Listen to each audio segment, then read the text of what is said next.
con ella. Esta alianza tiene la alianza entre el Instituto para la Economía y la Paz y Rotary viene forjándose aproximadamente desde el año 2015 en la Conferencia Mundial de Rotary en Sao Paulo, donde hay una primera invitación de Rotary para que el director del Instituto para la Economía y la Paz, quien le lea, sea el ponente de honor en esa conferencia. En esa conferencia, también un par de días antes, 3 días antes, se celebra el simposio de Praz, que año con año Rotary realiza o ha venido realizando en sus conferencias.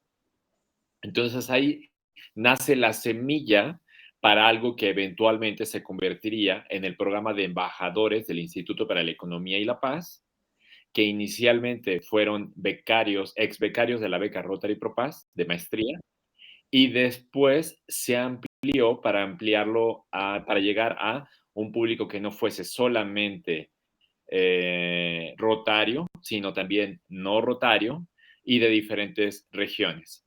Este programa ya desde el 2019, Andrea, 2020 me parece, ¿no? El de activadores de paz positiva, la primera generación. Incluye personas de todas las Américas, en el caso de activadores de paz positiva LATAM, Latinoamérica. Hay otro programa para América del Norte que incluye Estados Unidos y Canadá, y hay otro programa para Europa, así como un programa naciente en África. En ese sentido, nada más les voy a compartir muy rápidamente aquí en pantalla.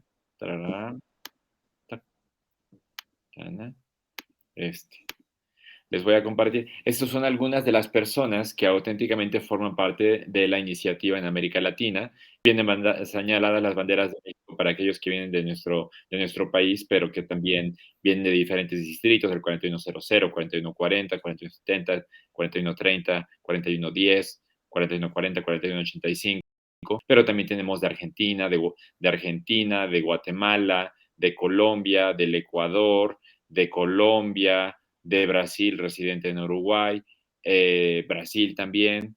Es decir, tenemos una representatividad de Bolivia a lo largo y ancho de toda la región. Estas personas recibimos una formación de parte de Carlos Juárez, director en México del Instituto para la Economía y la Paz, Summer Lewis, coordinadora de la alianza entre Rotary y el Instituto para la Economía y la Paz, entre otras personas, ¿no? Rebecca Kroll, por supuesto, de la Fundación Rotaria, directamente responsable de los programas de Rotary Pro Paz. Y bueno, como presentación, ahí la voy a dejar porque podríamos tardarnos mucho en ello, pero básicamente en esta semana que los chicos tienen a bien organizar, vamos a explorar hoy un poco del índice de paz global para identificar dónde estamos localizados en términos relativos de paz y violencia alrededor del mundo, de acuerdo al reporte 2022, que cierra con la información de hasta el 31 de diciembre del 21. Uh-huh. Luego nos vamos a meter un poco en lo que es el índice de paz México y vamos a terminar esa parte con los pilares de paz positiva.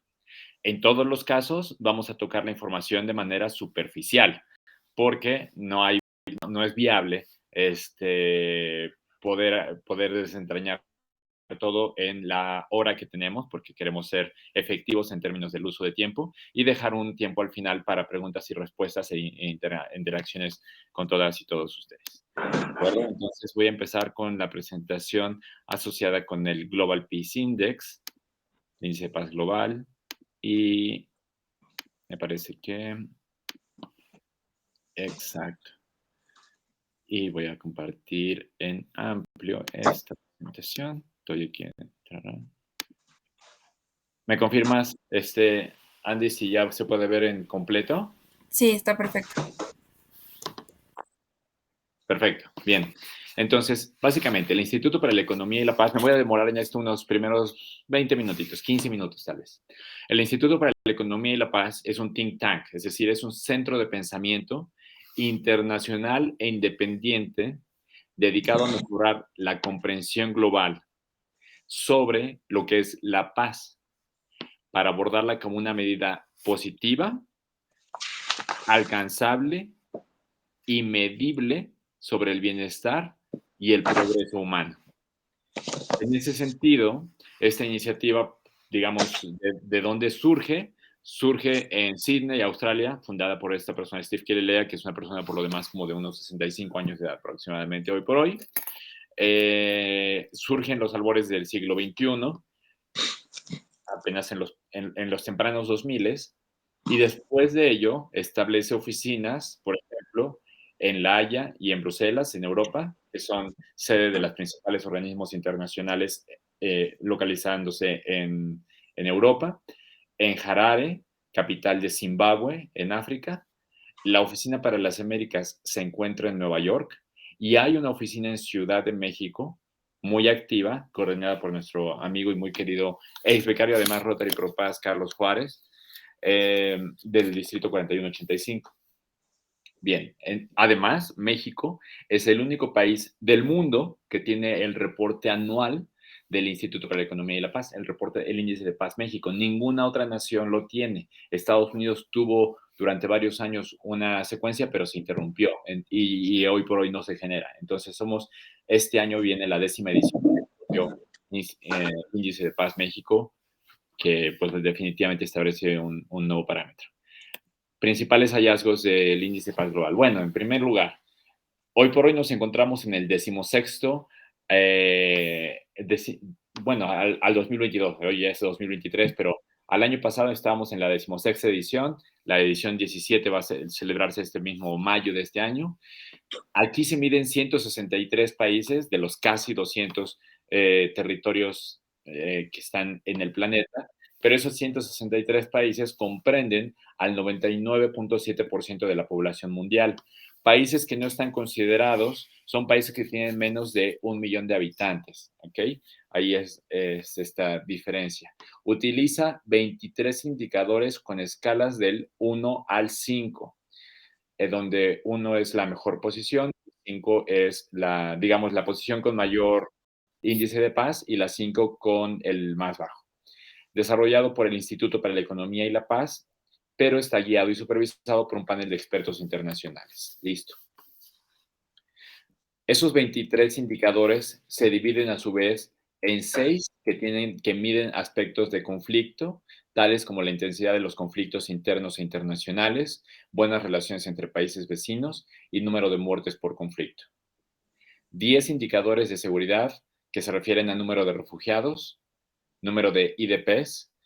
Los IDPs son personas internamente desplazadas dentro de un Estado-nación. Colombia, México y muchos otros países tienen una fuerte presencia de personas internamente desplazadas. Entonces, los refugiados se refieren a aquellos que han huido o tenido que desplazarse fuera de un país. Los IDP son las personas dentro de tu propio país, pero que por cuestiones de seguridad o distintas razones se ven forzadas a dejar sus hogares. Esto es parte de los indicadores de seguridad, que también incluyen impacto al terrorismo, homicidio y tasas de encarcelamiento. Indicadores de militarización incluyen gasto militar, número de efectivos, número de soldados en las Fuerzas Armadas, presencia de armamento nuclear, presencia de armamento pesado. Principales hallazgos en... Adelante, aquí, listo.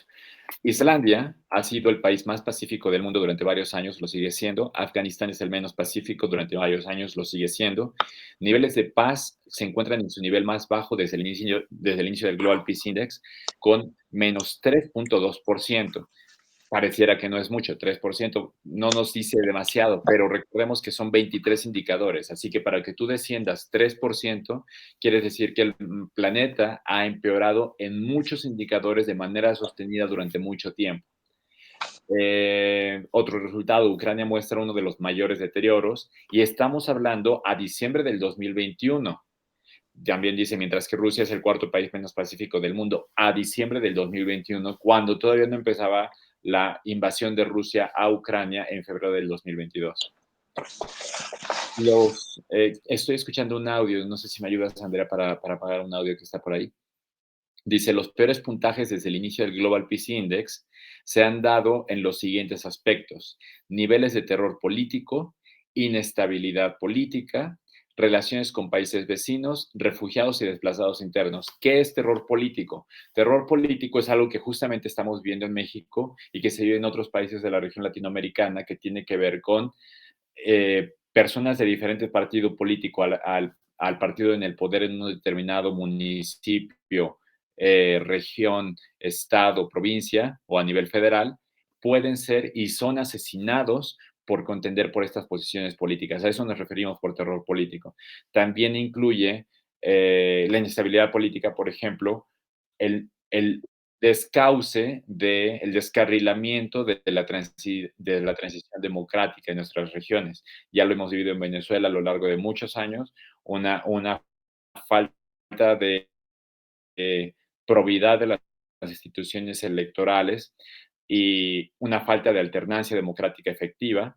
Vimos el intento de golpe de Estado reciente en Brasil, una cosa muy sorprendente, pero no desconectada incluso de la propia no reconocimiento del resultado electoral en los Estados Unidos, etcétera. Luego, por último punto, ¿qué aspectos pueden contribuir a un mayor deterioro de la paz en el futuro? La actual inflación, la crisis alimentaria, los problemas de la cadena de suministro derivadas que nacieron con COVID-19 pero no se detuvieron ahí y otras condiciones económicas. Así que estos factores probablemente estarán contribuyendo a un mayor deterioro de la paz. Y los niveles de militarización mejoraron en 2021 con respecto al 2020, continuando una tendencia de los últimos 14 años. Aquí hace falta una pequeña acotación. Durante los últimos 14 años, es decir, desde el 2008, la inversión en militarización, o sea, en fuerzas armadas, en tanques, en armas, si bien fue a la alza en términos de dólares totales, fue a la baja con respecto al porcentaje del Producto Interno Bruto. A eso se refiere a que mejoraron los niveles de militarización. Las naciones fueron gastando menos porcentaje de su Producto Interno Bruto a lo militar, lo cual es una buena señal, porque todo lo que tú destinas a ese frente lo retiras. Típicamente en una clase esto lo hacemos como preguntas y respuestas, pero por el tiempo ya me voy adelantando. Lo retiras, lo que destinas a lo militar, lo retiras de la educación, lo retiras de la salud, lo retiras del bienestar económico de las comunidades. Entonces, eso es, digamos, la tendencia fue ir disminuyendo en ese sentido, pero a partir de la guerra de Rusia en Ucrania, todos esos porcentajes se revierten y las naciones automáticamente pasaron, por ejemplo, los países de la OTAN estaban destinando un 1.5% de su presupuesto a lo militar. Y a partir de esa inversión se llegó a un acuerdo de duplicar esa inversión. Así que estas ganancias que se lograron en 14 años se están viendo muy afectadas por esta invasión. Y además no va a pasar en un año. Llegó para quedarse por lo menos unos varios años más. También hubo un deterioro de las medidas subyacentes de resiliencia, es decir, la resiliencia es aquello que nos permite resistir las presiones externas. Entonces, hemos visto un incremento de la corrupción a nivel global, aumento de las quejas grupales, hemos visto élites fraccionadas y hemos visto un empeoramiento de la calidad de la información. Y eso afecta a la resiliencia comunitaria. También las manifestaciones violentas se deterioraron, se ampliaron en un 49% desde el 2008. Quiere decir que hay, digamos, de lo que había el número total de manifestaciones violentas al 2008, corte a la mitad y súmaselo. Así que es un incremento muy notable. De hecho, es el más negativo de los incrementos a nivel global. El impacto económico global de la violencia es de 16.5 billones de dólares. Billones en español quiere decir 16.5 millones de dólares, que significan casi el 11% del Producto Interno Bruto Mundial. Y recordemos que la corrupción equivale a nivel global a otro 10%. Entonces, esto es una locura, ¿no? Estamos hablando de que 16 por 2, 32 millones de dólares son retirados de las arcas del bienestar público en beneficio de bolsillos independientes o de lo militar. 10 países más pacíficos Islandia, Nueva Zelanda, Irlanda, Dinamarca, Austria, Portugal, Eslovenia, República Checa, Singapur y Japón. Primeras lecturas, aquí vemos que hay algunos cambios, los que tienen flecha horizontal es que no tuvieron cambios, flecha para arriba, mejoraron posiciones, 3 posiciones, flecha para abajo, empeoraron posiciones, una, 3, no es significativo, ¿no? Esto es que mejorar una posición o empeorar una posición no es la gran cosa, realmente son cambios muy sutiles. Cambios significativos es subir o bajar 15 posiciones, ¿no? Ahora bien, estos países tienen en común, por ejemplo, es más, aquí sí me voy a detener. Alguien abra su micrófono y dígame qué tienen en común muchos de esos países o qué características les parecen semejantes entre ellos. Por lo menos espero una respuesta que abra micrófono y lo comente antes de avanzar. Eh,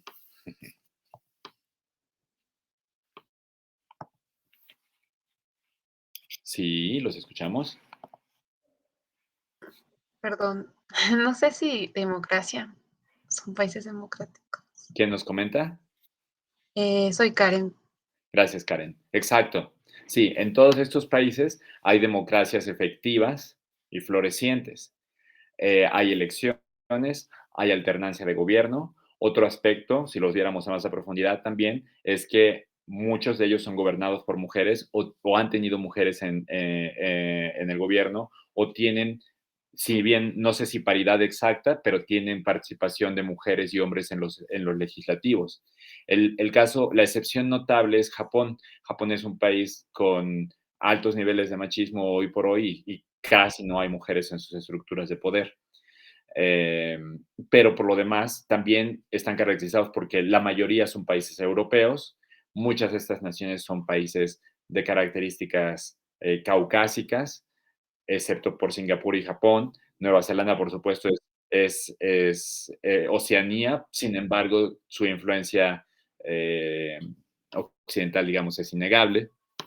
Y bueno, por otra parte, los países, los 10, aquí 11 países menos pacíficos son Afganistán, Yemen, Siria, Rusia, digamos, lo voy a mencionar de atrás para adelante, o sea, la peor posición la tiene Afganistán, de ahí Yemen, Siria, Rusia, que empeora 5 posiciones, Sudán del Sur, República Democrática del Congo, Irak, Somalia, República Central del Congo, Sudán y Ucrania. Ucrania que en ese año, al 31 de diciembre del 21, había empeorado 17 posiciones, resultado de las tensiones con Rusia, sin considerar la guerra todavía. Eso lo vamos a ver en el reporte de este año. Así que, por supuesto que veremos, lamentablemente, un retroceso aún mayor en el caso de Ucrania. Ahora, estas posiciones, si bien parecen dramáticas y a lo mejor geográficamente nos parecen lejanas, la mayoría de estos países, bueno, a ver, vuelvo a abrir alguien más que me comente qué características tienen en común geográficamente o políticamente, platíquenme. Alguien abra su micrófono y platíquenme qué hay en común entre estas naciones que hemos mencionado aquí en este slide.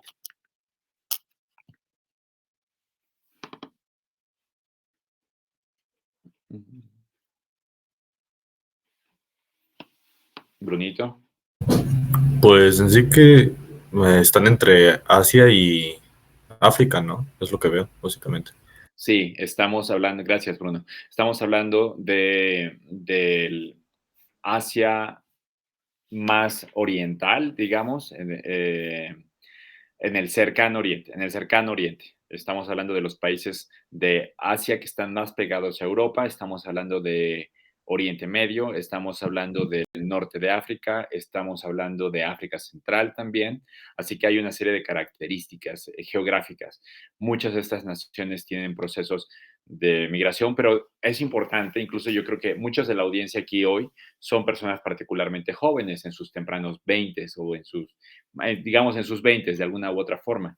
Y a lo mejor varios de estos países les pueden parecer a ustedes como, siempre han estado en conflicto estos países. Bueno, pues no es verdad. Siria, si bien ha tenido una dictadura sostenida durante ya 3 generaciones, no ha estado siempre en conflicto. Siria cuando en 2008, cuando empezó el índice de paz global, ocupaba una posición equivalente a de México. Los dos países estaban alrededor de la posición 135. Ahora bien, si estos 10 países nos lo ampliáramos a los 20, 25 países más violentos, México ya aparece aquí en este listado, lo cual es muy impactante porque, y estamos cerca de Venezuela, cerca de Brasil y cerca de Colombia también, ¿no? Estas naciones que son naciones económicamente poderosas, que son demográficamente muy populosas en las Américas, también son de las naciones que tienen algunos de los peores niveles de paz relativa en el mundo. Este mapa nos presenta otra forma de ver la información extremadamente útil. De hecho, los invito a que chequen. Andrea, si me apoya, seguramente hay una versión de una modalidad de chat aquí en esta herramienta. Si les puedes poner Vision de la Humanidad, visionofhumanity.org, para quien guste ver el mapa tal cual del índice, puede meterse a Vision of Humanity, visión de la humanidad.org, que es proporcionada por el Instituto para la Economía y la Paz, y ustedes pueden jugar no solo con ver cuál es la posición de cada país en lo específico, y van a ver esto para todo el planeta, sino que también van a ver la evolución por años. O sea, ustedes pueden centrarse en el 2008, 2009, todos los años hasta el 2022, y también pueden centrarse en cada uno de los 23 diferentes indicadores. Por ejemplo, pueden ver cómo luce el mundo en términos de homicidios, pueden ver cómo luce el mundo en términos específicos de gasto militar, en términos específicos de encarcelamiento, etcétera.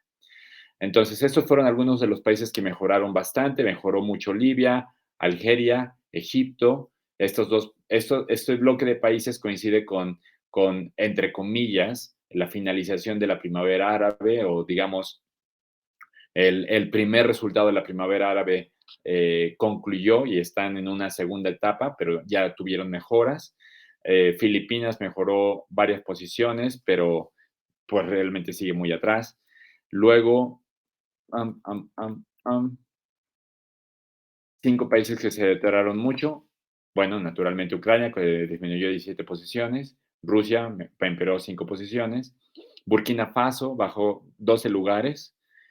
Guinea bajó 26 lugares. Haití bajó 16 lugares. Nuestro Haití de América Latina es un país que prácticamente está en un estado de no gobernabilidad. Mataron a su primer ministro el año pasado en un atentado directo en Palacio, en la Casa Presidencial. Países más pacíficos, aquí dice América del Sur, ¿ok? Estos son los países más pacíficos de América del Sur. No incluye México, que es América del Norte, pero México está en la posición 137. Así que vamos a mencionar Uruguay, más pacífico, en la posición 46. Chile, 55, Argentina, 69, Paraguay, 77, Ecuador, 79, Bolivia, 80, prácticamente están juntos estos, Paraguay, Ecuador, Bolivia, en términos de la posición en el índice. Perú, 101, Guyana, 107, Brasil, 130, México estaría en la 137, Colombia, 144, Venezuela, 148. Y digamos que ahí la voy a dejar en lo que respecta a esos indicadores. Nada más voy a reproducir esta más. Estos son los 23 indicadores del índice de paz global observados en la evolución del 2008 al 2022. Es decir, esto es cómo cambiaron estos indicadores en 16 años de historia. Hacia la derecha de esta línea, hacia la derecha, son deterioros, ¿no? Esto es menos pacífico que en el pasado, que en 2008. Menos pacífico, notablemente en términos de manifestaciones violentas. Como les dije, es el indicador que más se ha deteriorado en el planeta en estos años, y por mucho. Pero el siguiente después de ellos es conflictos externos combatidos, con un deterioro del 20%, que también es muy, muy, muy alto. Después, conflictos internos combatidos, que va pisando la colita con un 18%.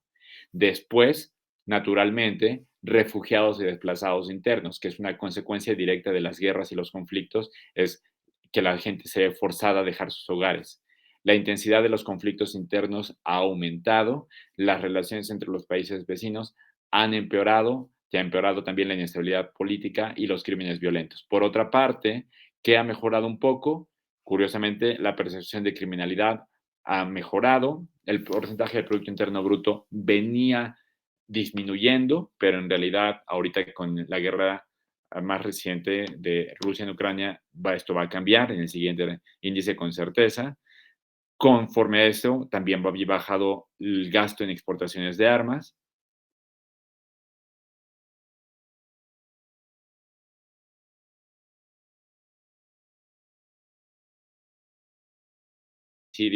Y se había aumentado el financiamiento a las fuerzas de la paz de las Naciones Unidas.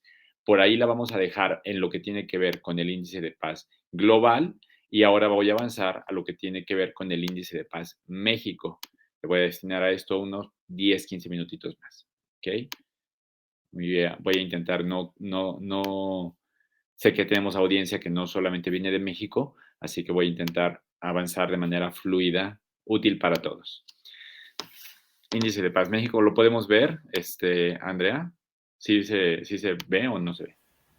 Se veía. ¿Y ahora? Ahí está. Perfecto. Y se ve en la presentación de pantalla completa, ¿verdad? Sí. Bien. Entonces, el índice de paz México también es un producto del Instituto para la Economía y la Paz, lo mismo que se mencionó anteriormente, solo que al 2022 nos encontramos en la 9ª edición. Este 2023, de manera muy importante, se establece la 10ª edición y esto va a ser un parteaguas muy valioso, ¿no? Porque nos va a permitir una primera mirada históricamente relevante a un periodo de tiempo muy claro, una década de análisis histórico. Clasifica a los 32 estados de la República a partir de 5 indicadores, ya no de 23, sino solamente de 5 indicadores ponderados. Mide o nos ofrece un análisis integral sobre la paz.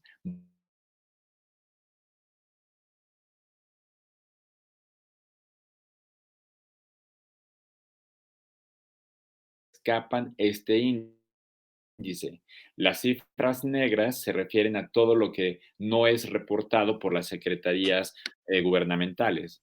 Entonces, por ejemplo, aquí medimos paz negativa, paz positiva e impacto económico de la violencia. Uno de los aspectos que se miden en paz negativa, por ejemplo, son el número de personas asesinadas o el número de homicidios. Ok, ¿quién reporta los homicidios? En el caso de México, la Secretaría de Seguridad Pública. Si la Secretaría de Seguridad Pública de un determinado estado dice que tuvo 100 homicidios, aunque haya tenido 400, esos 100 homicidios y no los 400 son los que se van a reflejar en el índice de paz México. Así que vamos a ver un mapa que nos va a mostrar algo que naturalmente muchos de nosotros vamos a contender, como decir, esto no se corresponde a la realidad que yo percibo. Y la razón de ello es que está basado en datos concretos del gobierno federal, ¿ok? Así que este no es un reporte espejo, sino que este es el reporte basado con los datos de gobierno. ¿Por qué es importante? Bueno, como nos lo platicaba Carlos en conversaciones 1 a 1, es porque este reporte se presentan en foros con organizaciones de la sociedad civil, con universidades y con gobierno. Entonces, frente a datos muy brutales que se presentan aquí, pero que también tienen algunos factores pues muy positivos, ante los datos brutales, a un director como Carlos se le presenta oye, esta imagen de México es muy negativa. Y Carlos va a poder responder, bueno, pero estoy utilizando tus datos, no me puedes responder, yo tengo otros datos, porque yo estoy utilizando los datos del gobierno. ¿Para qué nos sirve entonces? Nos sirve para mejorar la política pública, para dibujar estrategias como organizaciones de la sociedad civil, como Rotary, que es una organización de la sociedad civil, y para mejorar las decisiones del sector privado. Principales hallazgos. La delincuencia organizada sigue generando altos niveles de violencia y victimización en nuestro país.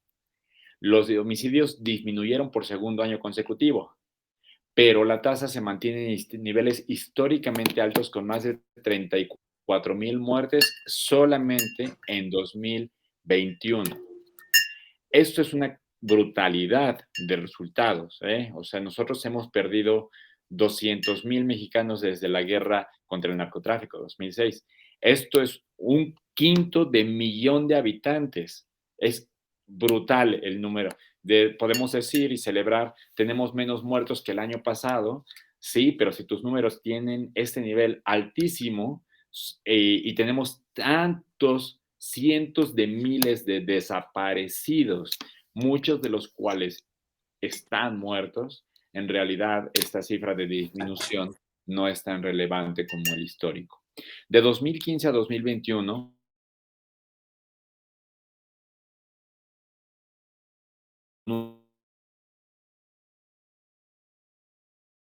es decir, que en 6 años hemos duplicado prácticamente la violencia que vivimos al interior de los hogares y la violencia sexual. Eso es impactante porque naturalmente lo que vivimos en la familia se va a exportar a lo que vivimos en la sociedad. Y mucho de esta violencia familiar incluye violencia sexual. Si bien se incluyen estos 6 años, también la presencia de COVID impactó muy negativamente en esto, porque aumentaron las tensiones familiares por pérdida de empleo, por el confinamiento, estar muchas más horas. Si antes compartías unas pocas horas saliendo del trabajo, compartías unas pocas horas en familia al final de cada jornada, ahora de repente estás con tu violentador durante no 3 horas, sino 8 horas, 16 horas, y entonces las oportunidades de que haya malas interacciones se multiplican. Además, se pierde el trabajo, se pierde dinero, las tensiones se incrementan, la violencia se acrecenta. Impacto económico de la violencia en México, ya específico para nuestro país, fue de 4.9 billones de pesos en el 2021, o lo que es equivalente al 21% del Producto Interno Bruto Nacional. Esto es, cuando vimos el internacional se encontraba en 10% del Producto Interno Bruto. Esa era la media. Así que naturalmente, por ejemplo, un Suiza, un Japón, un Islandia, pierden menos a la violencia de lo que pierden los países en el otro extremo. México es uno de los países en el otro extremo. Afganistán pierde el 40% del Producto Interno Bruto Nacional a la violencia. Pero esto, en términos de ciudadano de a pie, mexicano de a pie, es perder 40,000 pesos anuales a la violencia por persona. 40,000 pesos, para quienes nos visitan de otros lugares, son $2,000 por persona. ¿Qué harías tú si tuvieras 40,000 pesos o $2,000 más cada año? ¿Dónde lo meterías? ¿En qué lo invertirías? Tal vez en un carro, en una casa, en una educación, en pagar tu universidad, etc. También vemos que hay una alta concentración geográfica de la violencia. 6 estados concentran más de la mitad de los homicidios en 2021. Este es el mapa de México en términos de su nivel relativo de paz. Ahora vemos, primeras lecturas. La mayor parte del país está en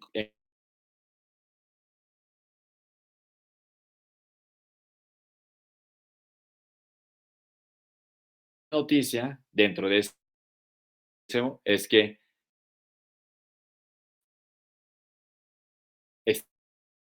estados como Baja California o Sonora o Zacatecas o Guanajuato o Colima que están en alto rojo, lo que está pasando en el territorio de verdad.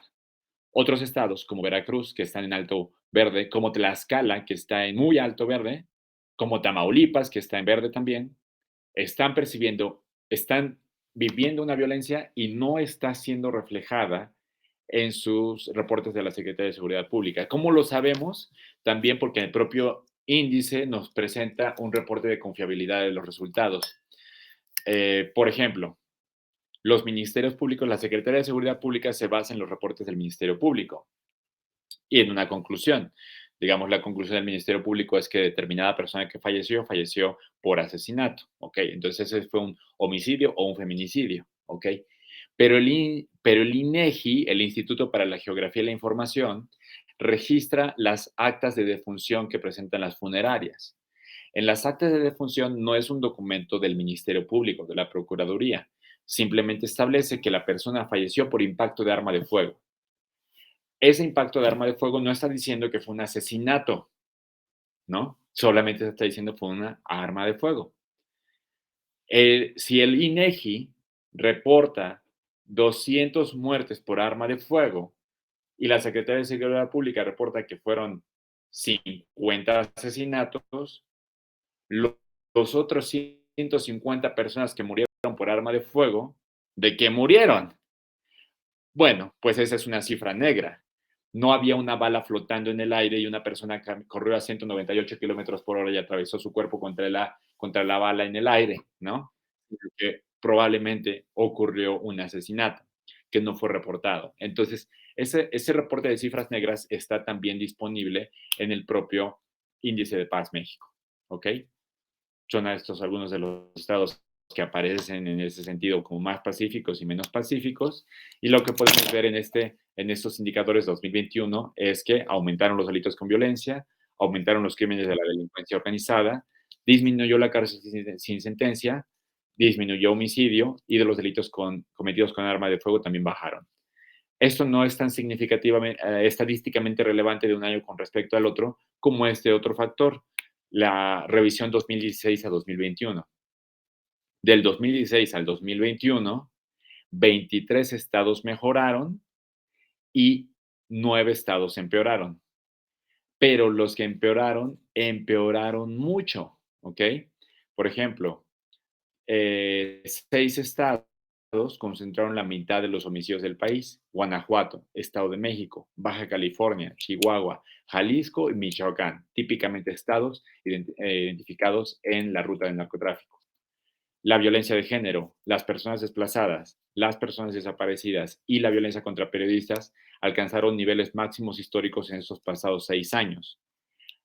Hemos tenido un gran incremento del gasto militar en nuestro país contra un gasto en seguridad y gasto en justicia a la baja. En nuestro país, en México, el homicidio con arma de fuego es la principal causa de muerte entre personas de 15 a 35 años en el país.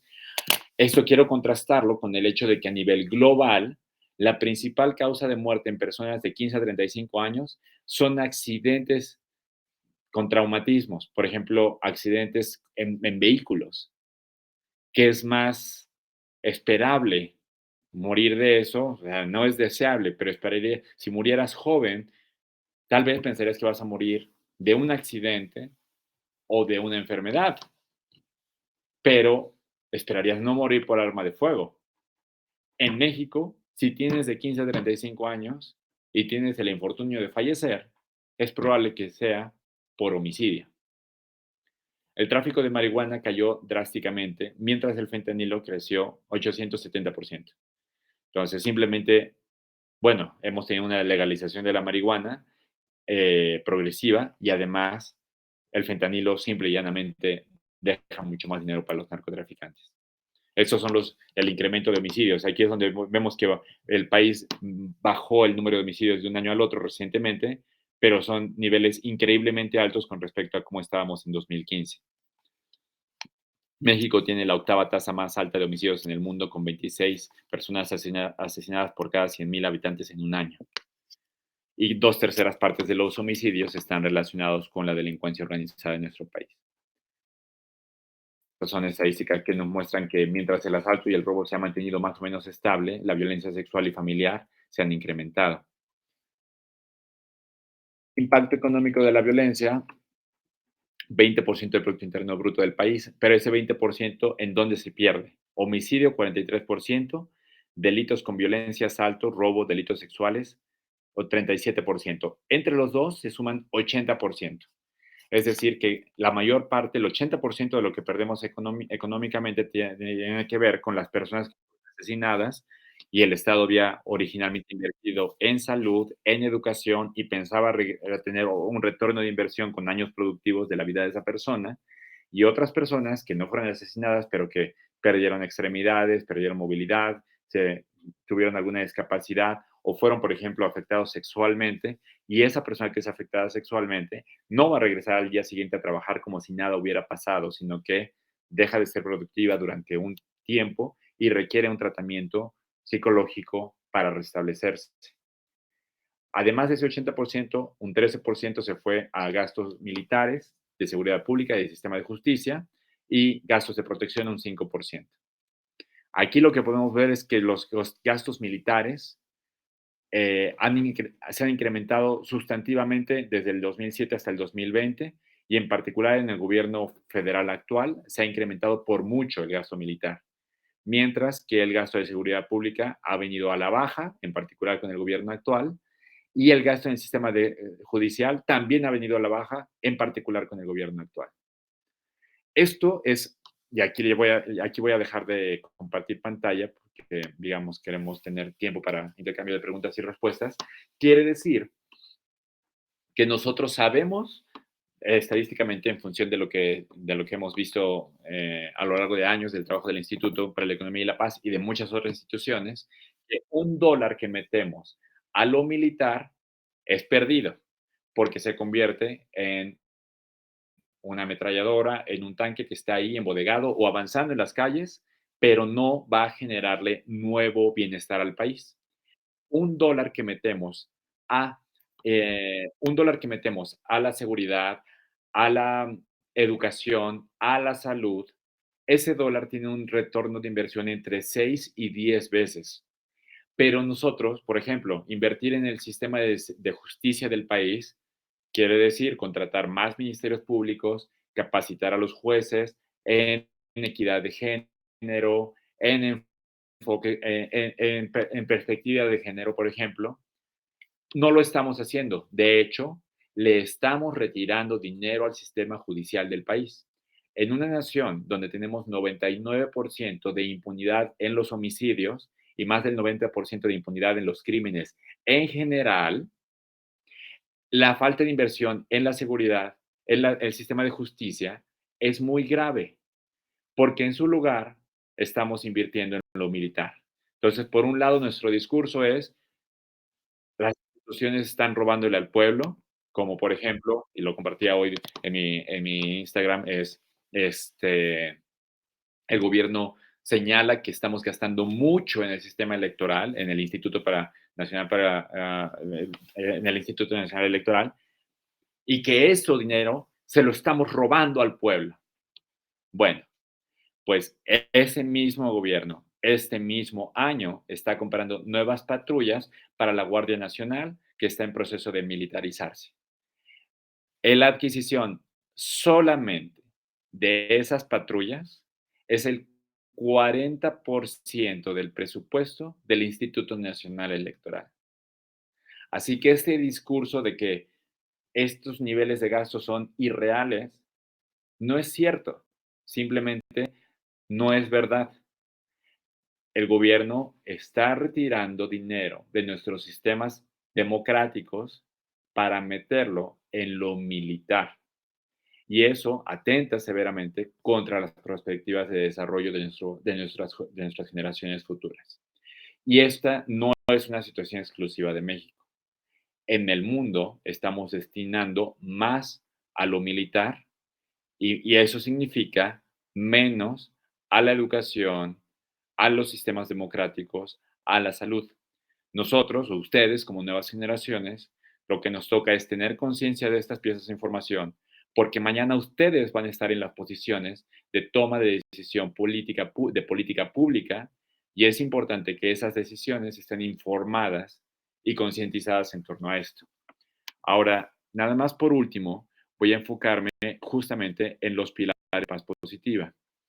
¿Y dónde lo tenía? No lo tengo en sino que lo tengo en el de global. Global.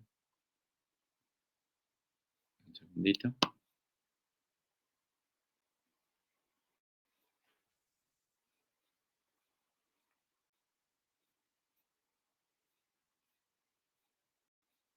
Qué raro, Andrea, me parece que no lo tengo por alguna razón. Un poco raro porque lo acabo de utilizar en otro espacio y con certeza lo tenía.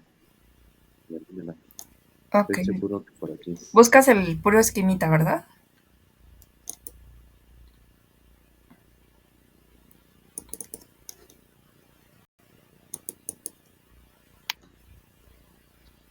Discúlpame. ¿Buscas el puro esquema? Lo debo tener Listo. igual por aquí. Este. Ah. Este aquí ya lo tengo. Bien, toda esta información que hemos presentado, que pueden ser como números muy poco promisorios, ¿para qué sirve? Bueno, justamente medir toda esta información nos permite medir también la contraria, que es qué es lo que tienen en común las naciones, los estados-nación, que están resistiendo positivamente, que sistemáticamente, año con año, siguen en el top 10, siguen en el top 20, siguen en el top 30 de las naciones más pacíficas. O hay naciones que no han estado sistemáticamente ahí, sino que se han movido a esas posiciones. Entonces, toda esta información ha servido para revisar qué tienen en común aquellos sistemas que generan una paz positiva sistemática. Y lo que tienen en común son esos 8 pilares. Estos pilares son: 1, buen funcionamiento del gobierno. 2, distribución equitativa de los recursos, no solo de los recursos económicos del país, sino también de los recursos naturales. 3, libre flujo de información, que quiere decir que, por ejemplo, tenemos conectividad de Internet, tenemos una mejor conectividad de Internet, que tenemos medios de comunicación independientes, fiables y bien sustentados, que tenemos buenas relaciones con los vecinos, probable a través de la ausencia de conflictos armados internos o externos, de la presencia de acuerdos económicos, de la presencia de acuerdos humanitarios, etcétera. Altos niveles de capital humano. Justamente ustedes que están aquí hoy, muchos de ustedes son jóvenes universitarios, pero otros que son trabajadores que están en la industria privada y reciben capacitaciones para mejorar en cualesquiera que sean sus niveles profesionales, o personas en el sector público que reciben capacitaciones sobre sistemas de justicia, sobre equidad de género, etcétera. Todas esas capacitaciones incrementan nuestro capital humano. Eh, Después viene aceptación de los derechos de los demás, que se refiere a la aceptación y protección de los derechos humanos de las demás personas, aunque sean diferentes a mí. Es decir, yo no tengo que formar parte de una minoría atacada o poco privilegiada para buscar defender los derechos de la otra persona, sino que yo, como integrante responsable de mi comunidad, participo en la protección de los derechos de las otras personas, proactivamente. Bajos niveles de corrupción, naturalmente, y entorno empresarial sólido. Ahora bien, estos pilares funcionan como una red donde uno se jala al otro, es un sistema. Por ejemplo, de nada nos serviría tener solamente un entorno empresarial sólido que se genera alto capital, pero no se respetan los derechos humanos de las personas, no se respetan los derechos laborales de las personas. No hay un gobierno que genera las condiciones para que las empresas respeten los derechos ambientales y ciudadanos. Bajos niveles de corrupción está comprobado, por ejemplo, como pilar que es el que más jala para bien o para mal a todo el sistema. Este esquema de pilares de paz positiva es el que va a alimentar sus conversaciones con mis colegas que van a estar a lo largo de martes, miércoles y jueves.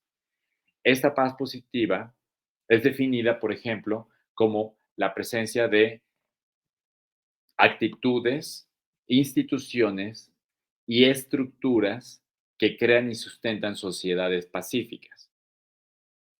Lo voy a repetir. La paz positiva es entendida como la presencia de actitudes, instituciones y estructuras que crean y sustentan sociedades pacíficas. En este sentido, la paz positiva es entendida como resiliencia social. Cuando tenemos un buen funcionamiento del gobierno, es menos probable que caigamos en altos niveles de violencia. Cuando tenemos una sociedad que tiene aceptación a los derechos de las personas, es menos probable que caigamos en altos niveles de violencia. Cuando tenemos altos niveles de capital humano, es menos probable que caigamos en situaciones de alta violencia. Entonces, eso es resiliencia social. Estos pilares son condicionantes de resiliencia social. Van más allá de la seguridad pública, es decir, estos aspectos no tienen tanto que ver con la inversión en lo militar, en cámaras de seguridad, en patrullas, en armas, tienen que ver con la construcción de ciudadanía. Tiene un enfoque sistémico de múltiples actores, relaciones y dinámicas, y es utilizado como una agenda de impacto o de política pública.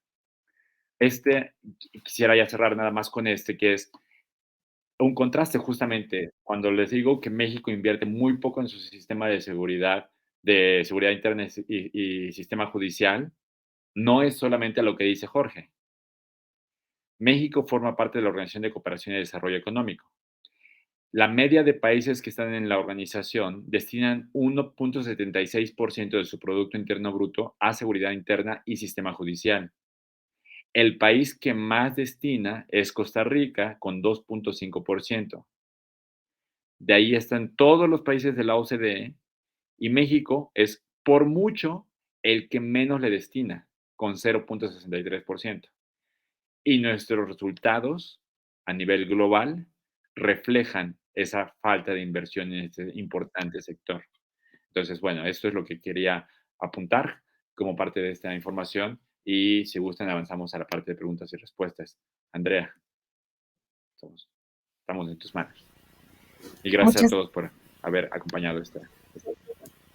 muchas gracias, Jorge. Como siempre es muy grato escucharte y bueno, aunque las cifras y los datos que siempre obtenemos del índice sean un poquito negativas, por decirlo así, pues justo ahí radica nuestra área de oportunidad. Y algo súper importante, si se dieron cuenta en los pilares de paz, en el modelo de pilares de paz, pues es que muchos de ellos se pueden traspolar a nuestras áreas de interés como organización, ¿no? Tenemos por ahí varios elementos que precisamente nos ayudan a que nosotros desde Rotary, con todas las herramientas que tenemos a la mano, pues podamos trabajar, incluir estos pilares de paz en nuestros proyectos de servicio y poder contribuir a la construcción de paz positiva en nuestro país, que eso además lo abordaremos de manera mucho más profunda el día de mañana. Pero si alguien tiene alguna duda o algún comentario al respecto de esta plática, por favor, ayúdenos abriendo su micrófono o si quieren dejarlo aquí en el chat y yo le doy lectura.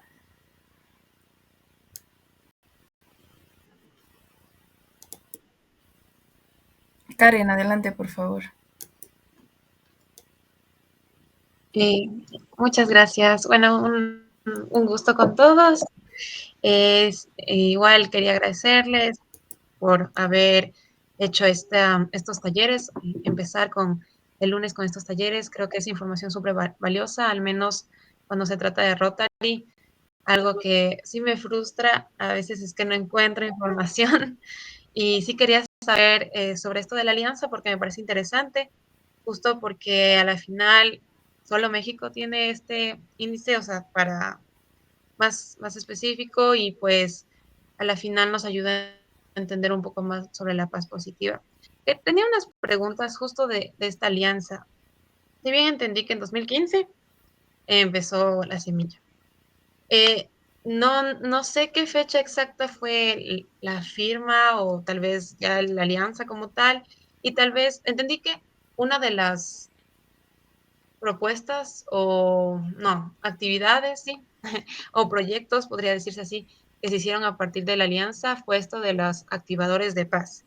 Pero quería saber si también esto de los talleres de paz fue un resultado de esto.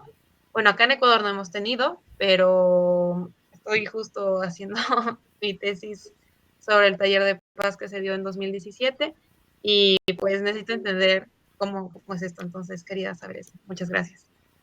Muchas gracias, Karen. Bueno, pues estás en el lugar adecuado, definitivamente, porque Mara, que está ahí en pantalla, también lo puede ratificar, porque sí, o sea, captaste muy bien algunas piezas claves de información.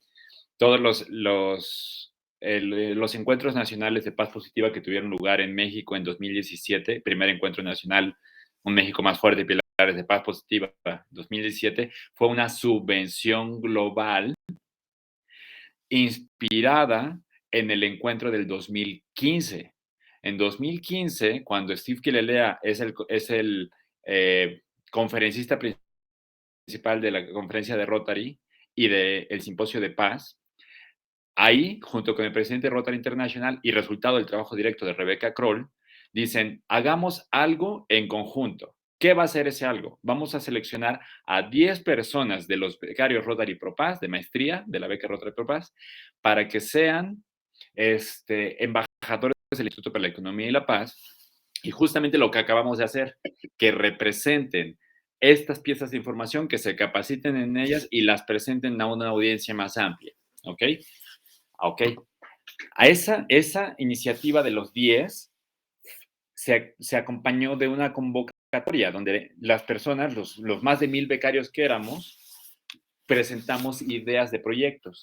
Sommer Lewis y yo, en México, Sommer es de Estados Unidos, pero radica en México, presentamos una iniciativa conjunta, porque justamente decía que si presentabas trabajos en alianza de 2 personas o más, tendrías más posibilidades de selección. Y dos equipos hicimos esa alianza. Y con Sommer fuimos trabajando lo que se convirtió en el primer encuentro en México Más Fuerte en Pilares de Paz Positiva, donde invitamos a Carlos Juárez, actual director del Instituto para la Economía y la Paz en México, pero que en aquel tiempo no lo era, como uno de los talleristas.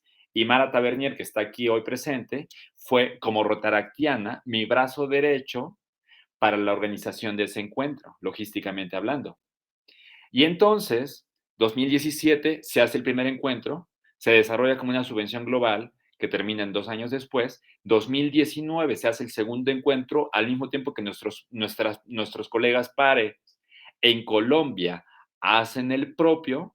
Lo hacemos prácticamente en simultáneo, pero con diferentes equipos, los dos inspirados en los pilares de paz positiva, pero no somos espejos exactos el uno del otro, simplemente nos acompañamos, sabemos que los dos equipos existen, tuvimos al menos 1 o 2 reuniones de trabajo, pero no era para decirnos si vamos bien empotrados, sino más bien nos reconocemos como aliados hijos del mismo, de la misma iniciativa, ¿no?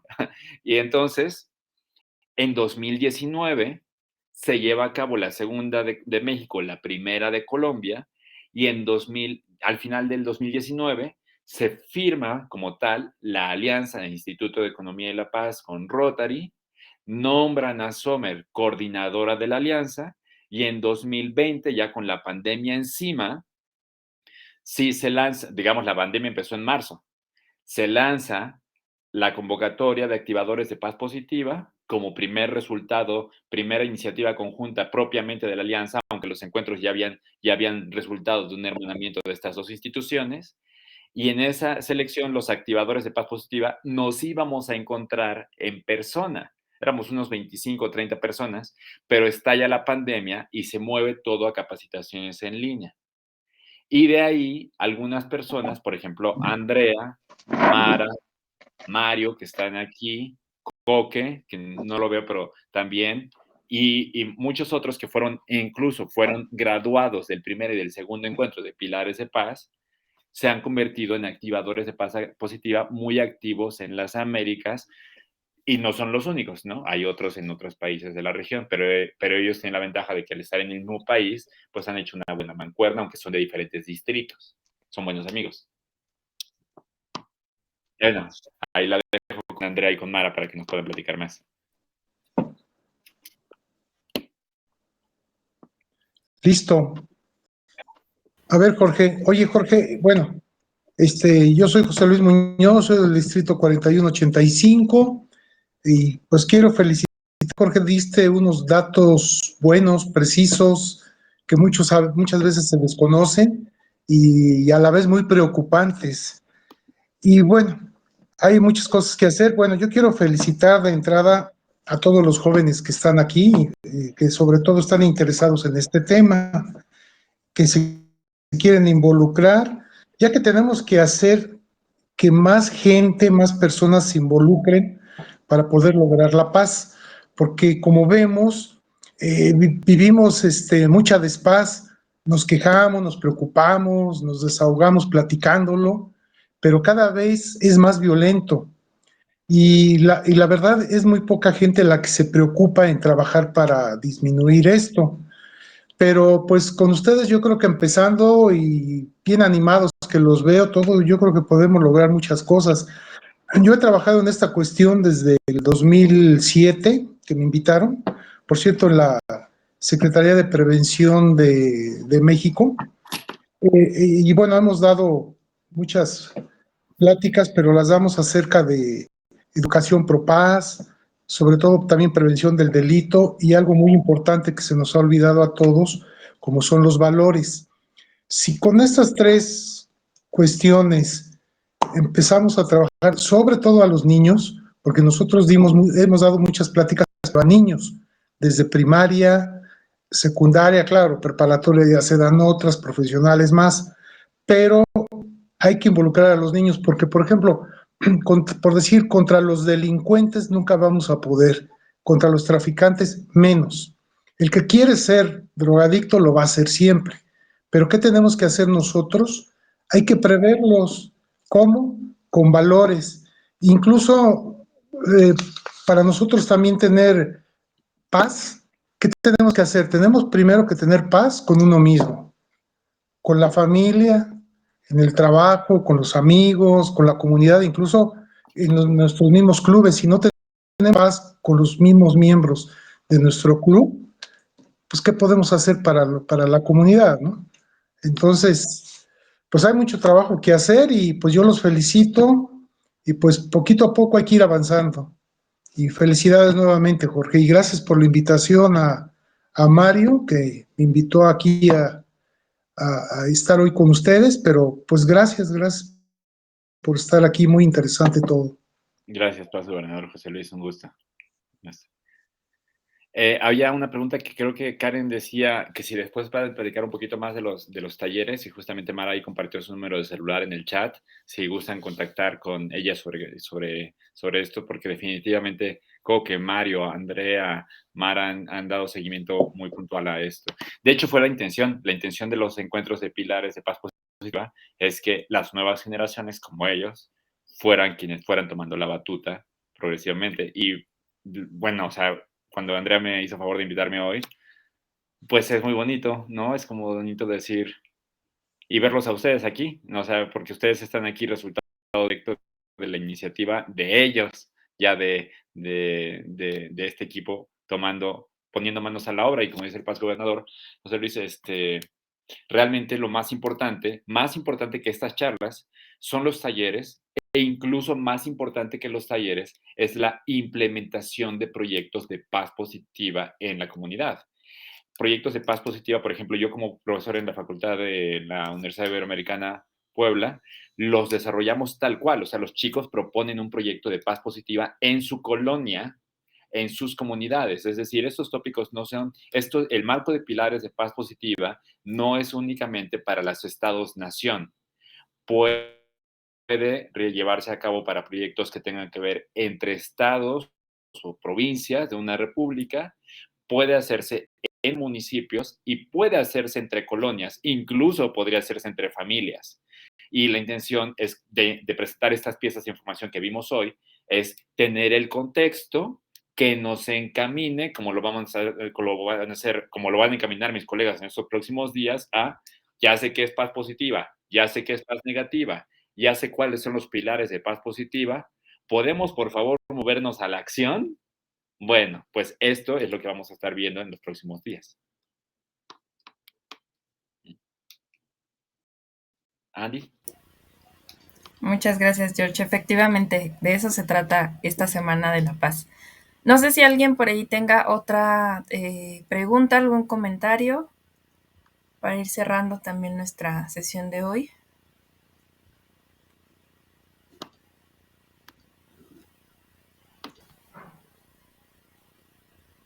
Ok. Hola. Sí, adelante. Soy Stephanie. Perdona. Bueno, primero que nada, buenas noches, soy Stephanie Peralta de Rotaract Platero Centro Histórico. Jorge, muchas gracias, me conecté un poquito tarde. Hola, Dianita. Y pues bueno, ya no pude estar desde el inicio, pero creo que sí es muy importante, me he acercado con Andrea y pues ella justamente, ¿no? Nos ha compartido como también toda esta estructura que ya muchos atrás de nosotros, pues desarrollaron para poder justamente llevar, como decía, pues bueno, a las escuelas y pues a los jóvenes, ¿no? A los niños. Y creo que sí es bien padre y bien importante que llevemos todos a los clubes este enfoque de que las actividades de servicio, los proyectos que se generen siempre pueden tener un toque de de este fomento de paz, ¿no? Y pues bueno, muchas gracias. Estoy como muy emocionada de las siguientes charlas para poder saber justamente qué podemos cada uno de trinchera para que esto que es muy bueno y que aparte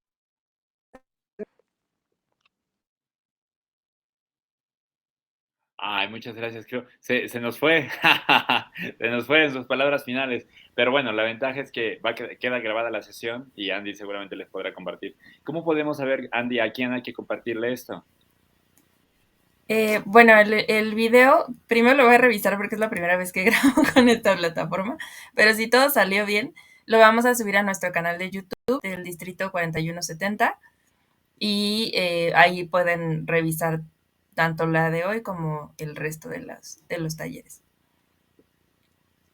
Y tal vez se puede mandar a la página también de la Red Nacional Pro Paz y de los activadores. Claro, sí. Para quien guste, también pueden seguir en la página de Facebook que se llama Red Nacional Red Pro Paz. Nacional Pro Paz. Sí, ¿verdad? Sí, los activadores todavía no tenemos, pero la Red Nacional está tanto en Facebook como en Instagram y también ahí se están compartiendo pues todo el contenido.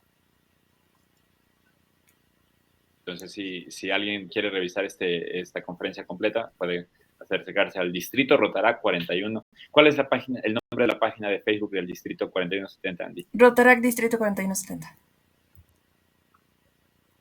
Rotaract Distrito 4170. Y la otra es Red Nacional Pro Paz. Seguramente ahí se estará descargando la grabación.